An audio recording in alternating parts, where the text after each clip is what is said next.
新闻一开始，先关心台北捷运最近又个传出性骚扰案件，讲有一个女大学生对德轨仔站开始坐，就拄到一个欧里桑甲摸大腿，佮硬要共砍。这受害大学生第一时间嘛已经录影来报案，而且提告讲绝对袂和解。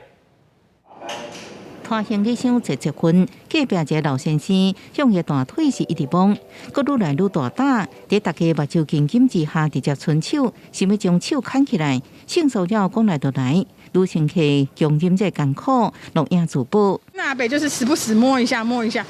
那因为他没有遇过这样的情形，所以他也不知道这是什么状况。其实他心里是有压力的。他说他很不愿意看到那个手机里面的那个阿伯，他觉得很恶心、很可怕。这受害女大学生顶礼拜三放学了后，伫淡水站上车，捷运才过无几站，边仔破坏做一查甫人，为伫位站开始，伸手一直摸，一直甲被害者面款泄露落车进前，伊拢无收手。